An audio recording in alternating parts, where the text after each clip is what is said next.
오늘 주시는 말씀은 창세기 49장 29절부터 33절까지 말씀입니다.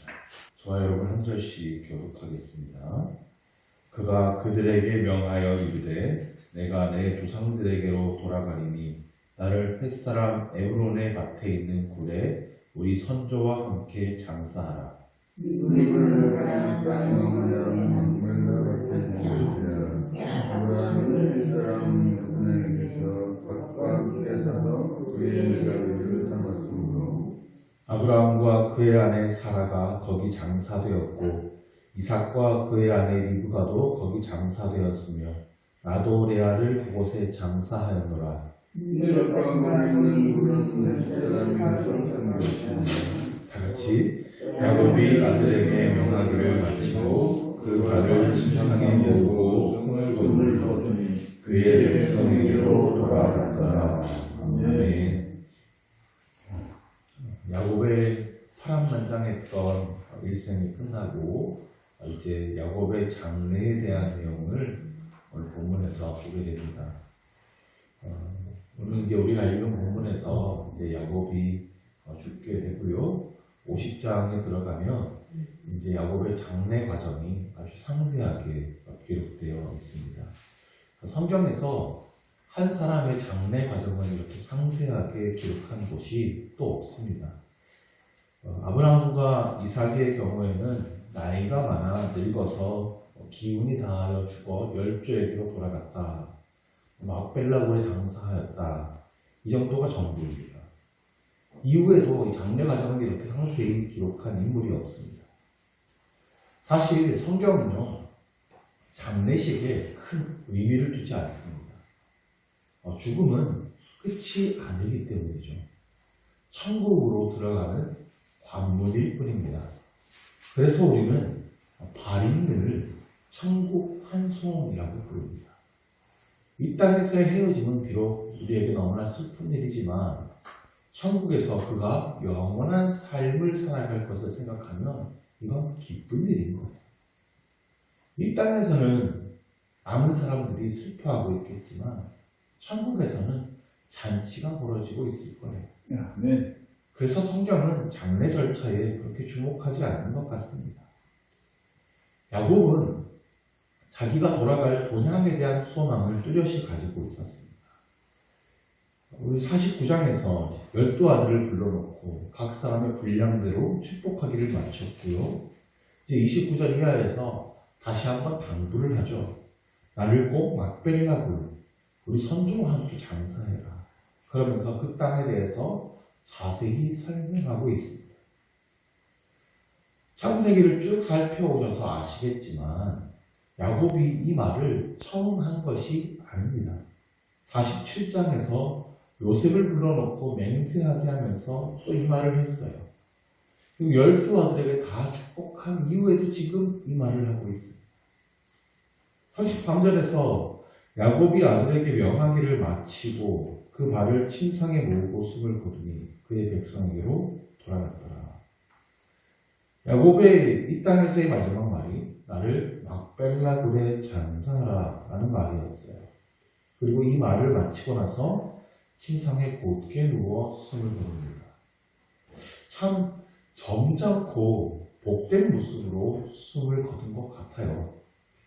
가족들이 다 보는 앞에서 마지막 당부를 마치고 곧게 누워서 숨을 거둔다는 것이 참 쉽지 않잖아요.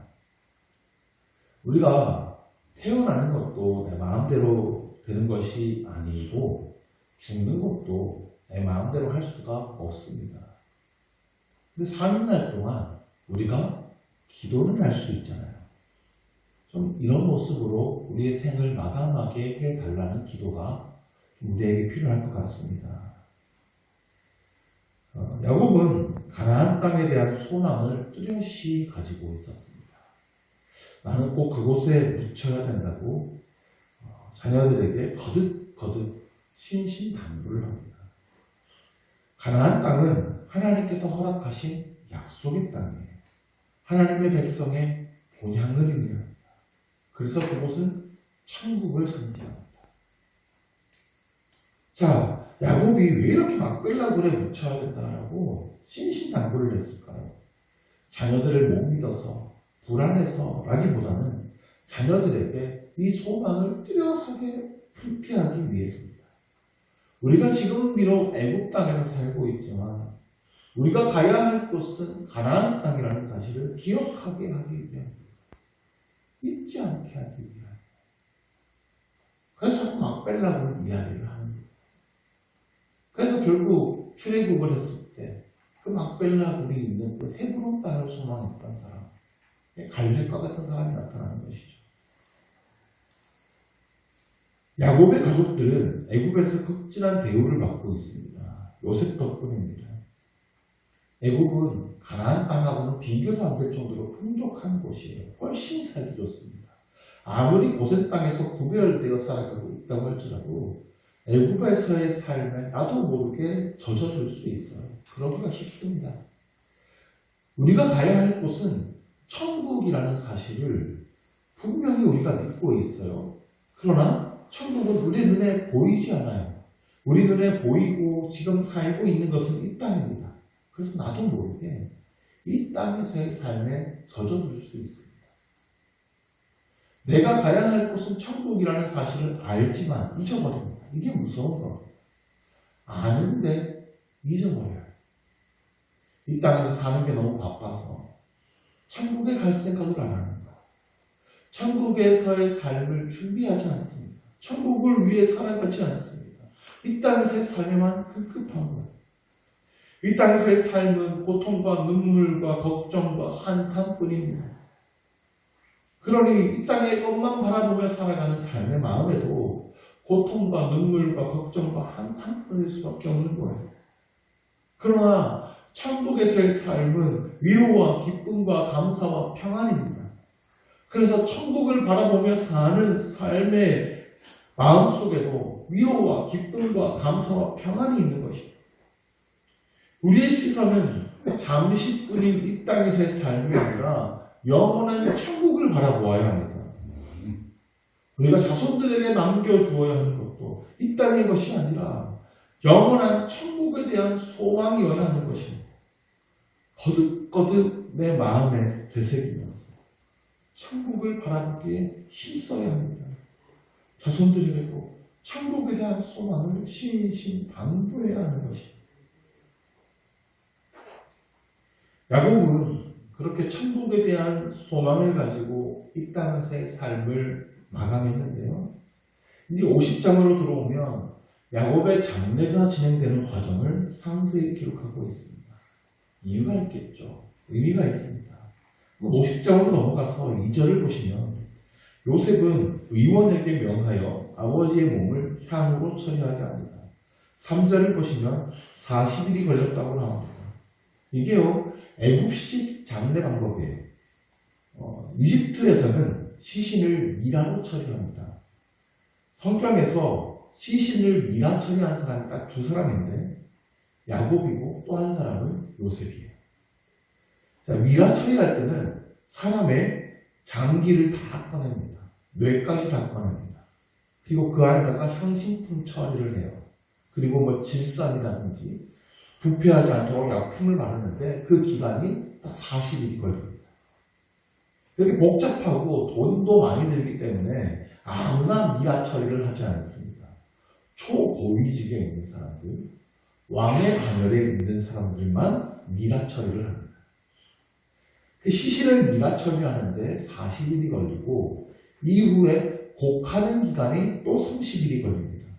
그래서 장례 기간이 총 70일이 돼요.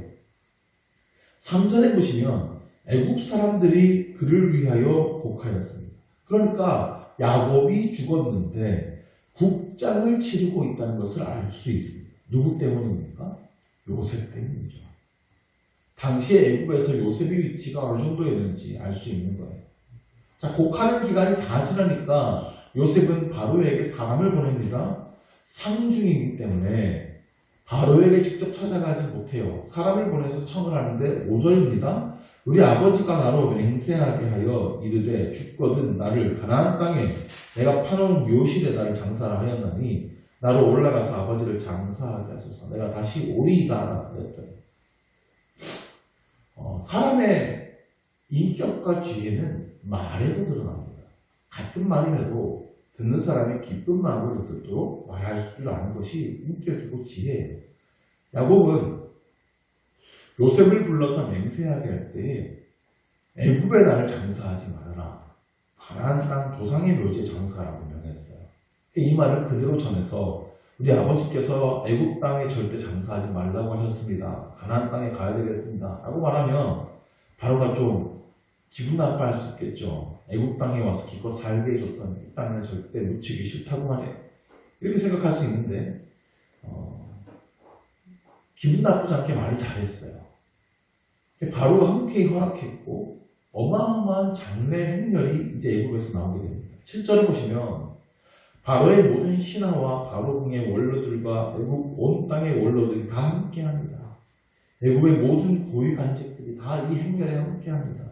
거기다가 온 가족이 아이들과 양떼와 소떼만 남고 다 올라갑니다. 애굽의 병고와 기병도 요셉을 따라 올라갑니다.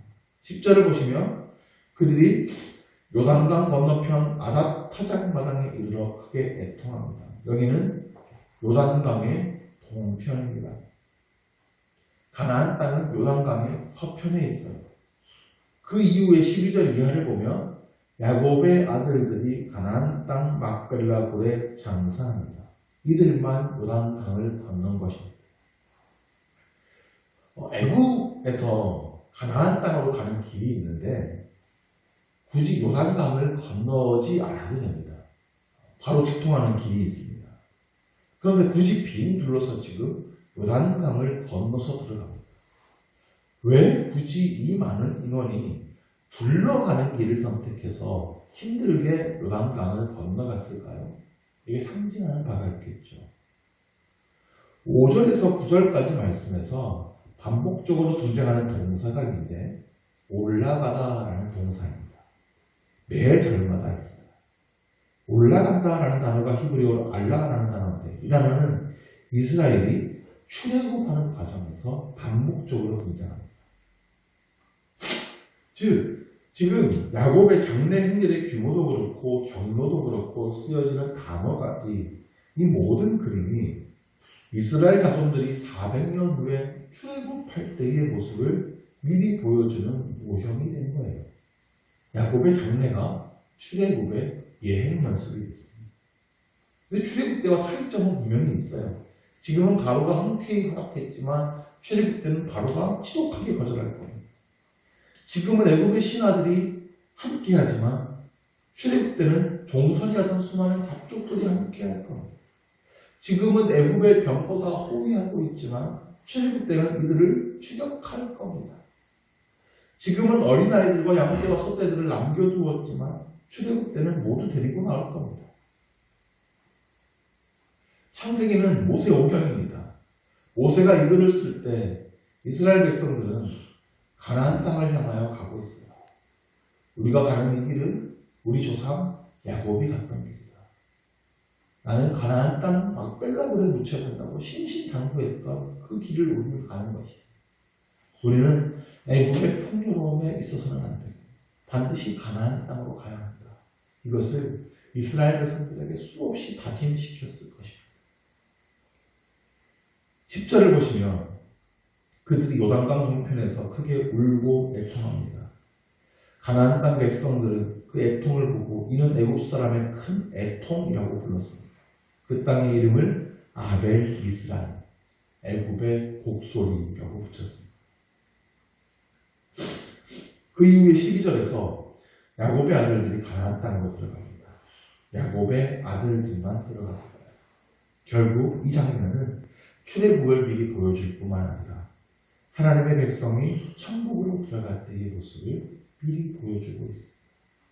우리가 천국으로 들어가는 그날에 세상에는 큰 곡소리가 있을 것입니다. 예수님께서 다시 오시고 우리는 영원한 하늘나라로 들어갈 때에 이 땅에는 큰 애통함이 있을 것입니다. 우리는 그날을 기억하고 기억해야 합니다. 그래야 이 땅이 아닌 영원한 하나님의 나라를 바라보며 살게 되는 것입니다. 그 나라를 소망하며 살게 됩니다. 지금의 삶을 영원한 가치를 위해 사용하게 되는 것입니다. 우리에게 약속된 그 나라를 끊임없이 바라보면서 천국에서 누릴 기쁨을 지금부터 미리 당겨서 누리고 영생을 누리며 살아가는 저와 여러분 될 수 있기를 간절히 축원합니다. 아멘. 기도하겠습니다. 하나님 아버지, 개망고 부족한 우리를 천국 백성으로 삼아주시니 감사드립니다. 아멘. 이 땅에 결국 심판하게 될 것과 하나님의 나라가 임할 것을 미리 알게 하심도 감사드립니다. 우리가 그 나라를 소망하며 살기를 원합니다. 비록 지금은 이 땅에 살아가고 있지만 우리는 천국의 백성임을 기억합니다. 우리가 가야 할 곳은 영원한 하늘나라임을 잊지 않게 하여 주옵소서. 그 나라를 위해 살게 하여 주옵소서. 그 하나님 나라의 백성답게 살게 하여 주옵소서. 그 영원한 삶을 위해 지금을 준비하게 하여 주옵소서. 그 나라의 위로와 기쁨과 감사와 평안이 우리 마음에 가득하게 하여 주시옵소서. 예수 그리스도의 이름으로 기도드립니다. 아멘.